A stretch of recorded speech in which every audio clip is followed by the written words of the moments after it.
Let's understand Ministry of Textiles in this video. You might be wondering how to remember so many schemes, numbers, and why technical textiles matter for UPSC. By the end of this video, you will be completely clear about this topic. I will keep this simple and focus on the basics that actually come in GS2 and GS3.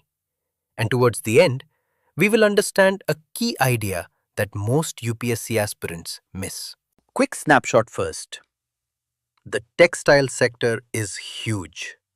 About $165 billion in 2023-24 with a target of $350 billion by 2030.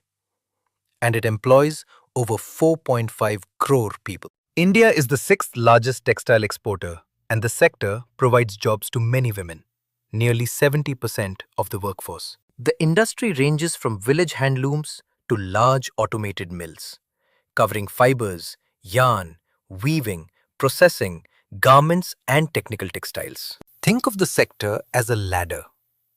Raw fiber at the bottom, fabric and garments in the middle, and high-tech technical textiles at the top. India leads in cotton and jute production, is the second largest silk producer, and is third in man-made fiber production. Technical textiles are fabrics made mainly for performance, not looks, used in agriculture, roads, medical devices, defense, vehicles, and sports.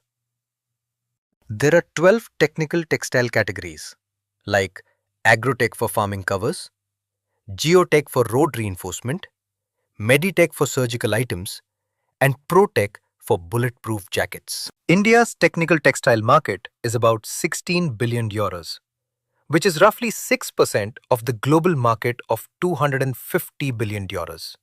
So there is big room to grow. To tap this, the government launched the National Technical Textiles Mission or NTTM in 2020, aligned with Make in India and Atmanirbhar Bharat.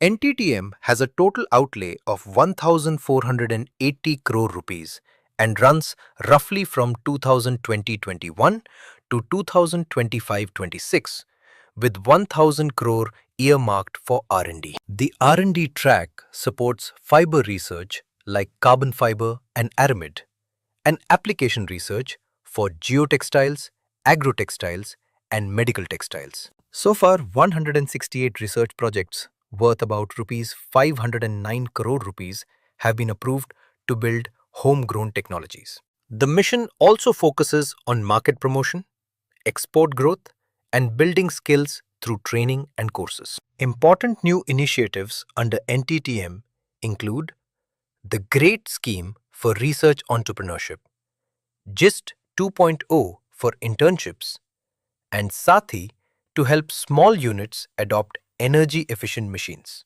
On exports, technical textile shipments grew. For example, exports were around 24,732 crore rupees in 2024-25, showing rising demand. Now about skills.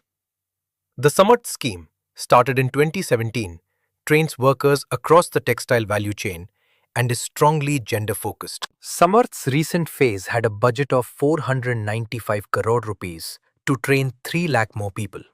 And so far, 3.27 lakh candidates have been trained with about 79.5% placement. Samarth uses tools like Aadhaar-enabled biometric attendance, CCTV, and a mobile MIS to ensure transparency and quality of training. Key government schemes you must remember are PLI for textiles to boost MMF manufacturing, TUFS for technology upgradation, SITP for integrated parks, and IPDS for processing infrastructure. PLI focuses on man-made fiber apparel, fabrics, and technical textiles with incentives of around 15% and 11% on incremental sales for 5 years. TUFS, launched in 1999, helps units modernize, while SITP, launched in 2005, builds common infrastructure for clusters. Powertex India targets the power loom sector, which makes about 60% of our fabric, and Silk Samagra supports sericulture for rural livelihoods. Jute, launched in 2015, improves raw jute quality via better cultivation and retting methods. Important because India produces about 75% of world raw jute. The government also set up a 100 crore rupee venture capital fund for textile startups and allows 100% FDI under the automatic route to attract investment. This concept is very important for your exams, especially GS2 on governance and GS3 on the economy and industry.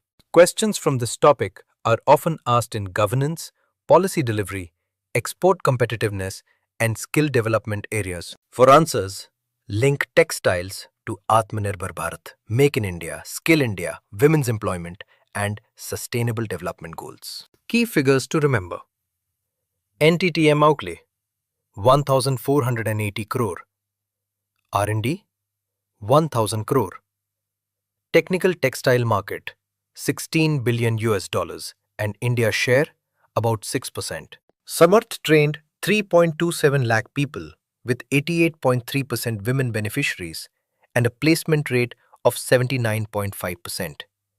Neat facts for your answer. Also recall, sector size about $165 billion, target $350 billion by 2030, and over 4.5 crore workers employed. The big challenges are low man-made fiber share, weak private R&D, environmental pollution, fragmentation of firms, and a skill gap for high-end textiles. The way forward includes faster R&D in specialty fibers, expanding PLI for MMF, negotiating FTAs, adopting circular economy practices, and more government procurement of technical textiles. So, what do we learn from this?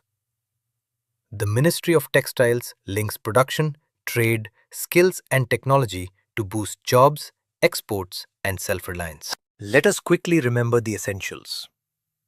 NTTM for technical textiles, Samarth for skills, PLI for MMF, TUFs for machines, and policies for exports and sustainability. So today we learned the sector structure, why technical textiles matter, main schemes, and the exam angles you should use in answers. Keep a few quick statistics ready in your answers.